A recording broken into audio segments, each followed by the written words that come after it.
오늘의 출애굽기 1장은 아주 기분 좋은 출발로 시작합니다. 아주 짤막한 보고이지만 어떻게 해서 그들이 애굽으로 떠나게 됐고, 그리고 어떻게 해서 하나님의 약속들이 이루어지고 있는지를 아주 간략하게 이야기하고 있습니다.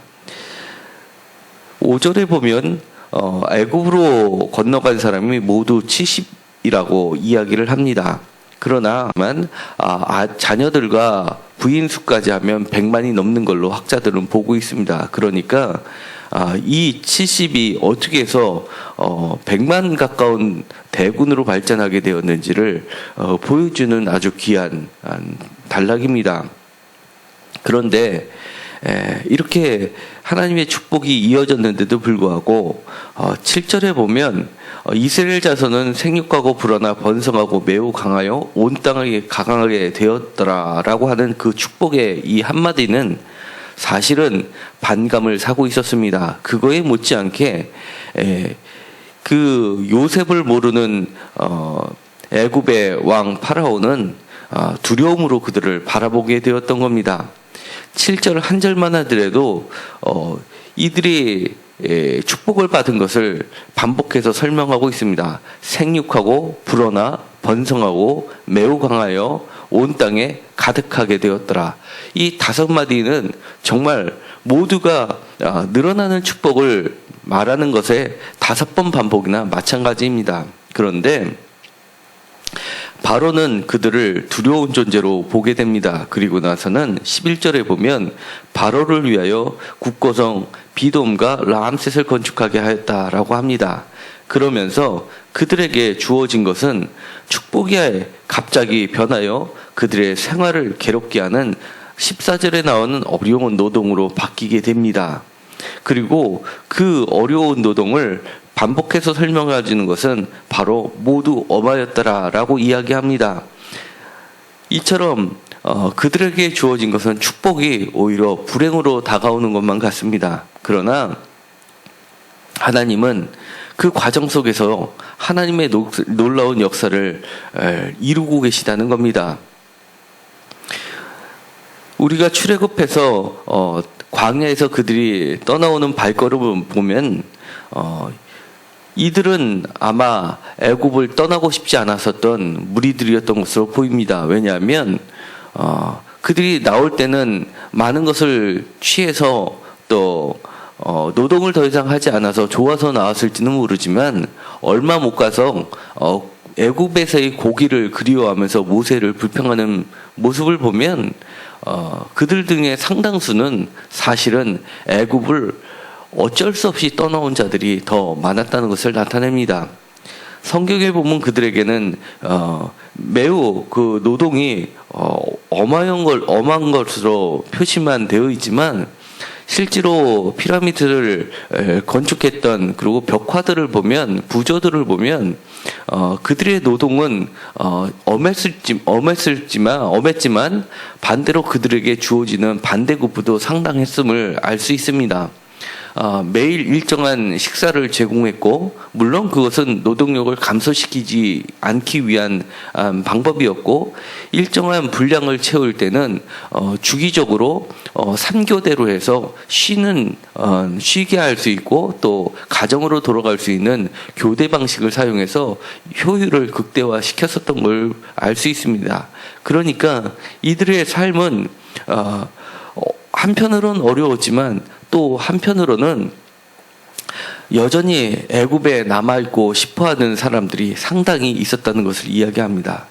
그러자 하나님께서는 손을 쓰시고 계셨던 겁니다.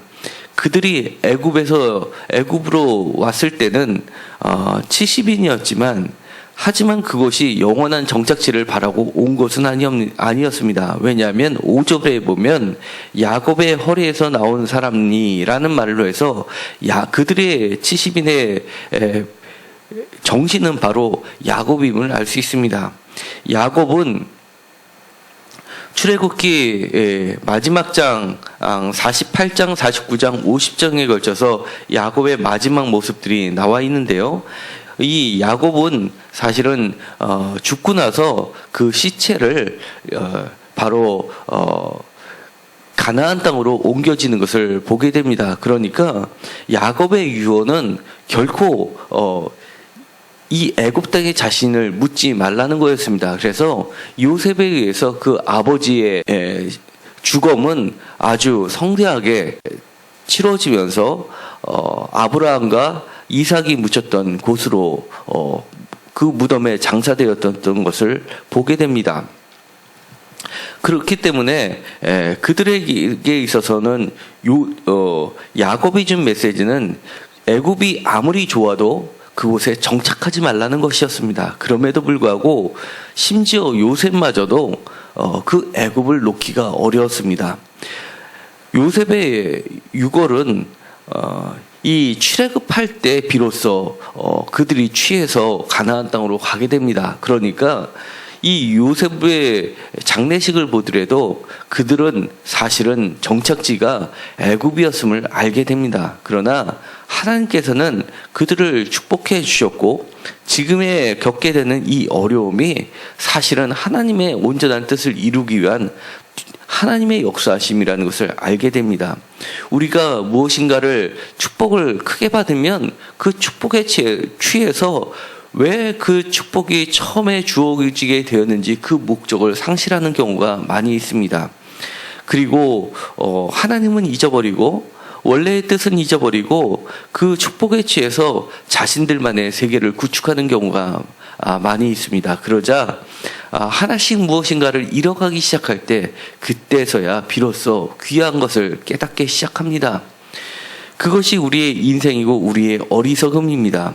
사실은 이 출애굽의 역사는 이스라엘 사람들에 대한 하나님의 임재하심이고 하나님의 드러나심이기도 하지만 반대로 이 애굽 사람들과 애굽의 왕 파라오의 하나님의 심판의 메시지이기도 합니다. 왜냐하면 그들이 고민하고 걱정했던 것처럼 바로 9절에 그가 그 백성에게 이르되 이 백성 이스라엘 자손이 우리보다 많고 강하도다 하면서 그들이 나갈 때 10절에 보면 우리와 싸우고 이 땅에서 나갈까 하노라 하는 그 자신의 말이 그렇게 그대로 이루어지는 것을 보면 하나님의 심판이 바로에게 임했던 것을 알 수 있습니다.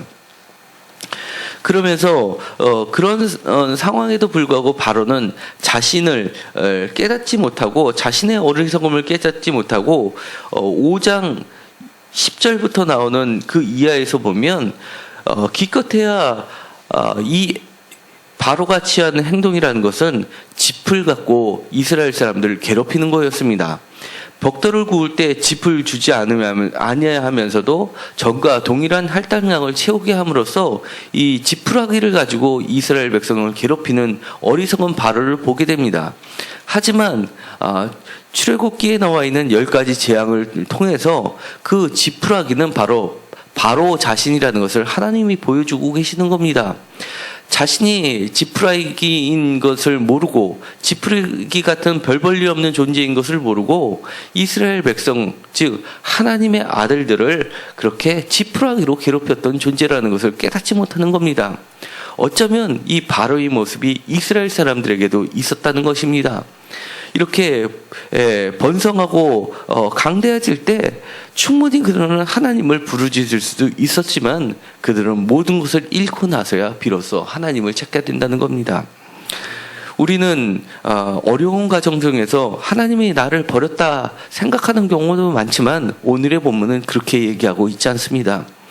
오히려 나의 괴로움은 그 뒤에서 일하시고 계신 하나님의 놀라운 계획을 품고 계시다는 것을 우리는 알아야 합니다. 내가 지금 어렵고 힘들고 무엇인가 안 풀린다고 할 때 다시 한번 하나님을 향해 쓰시기 바랍니다. 그 뒷면에는 더 놀라운 축복을 하기 위한 오히려 하나님을 잘 믿게 하기 위한 하나님의 놀라운 섭리가 숨어 있다는 것을 기억하시고 우리가 부할 때나 가난할 때나 그리고 강할 때나 어려울 때나 하나님 안에서 붙잡히는 존재가 되기를 간절히 소원합니다. 기도하고 마치기로 하겠습니다. 우리 인생의 모든 순간순간마다 하나님의 개입하심이 없는 적이 단 한 번도 없다는 것을 우리가 알게 하여 주옵소서. 우리가 여러 가지 겪게 되는 아픔과 시련 속에서도 하나님의 인자하심을 경험하고 우리가 모든 것을 잃기 전에 우리가 강하고 부할 때 그때 이미 하나님을 찾게 하여 주옵소서. 그리하여 하나님의 강한 백성으로서 이 세상에서 하나님을 드러내는 그런 존재들이 되게 하여 주옵소서.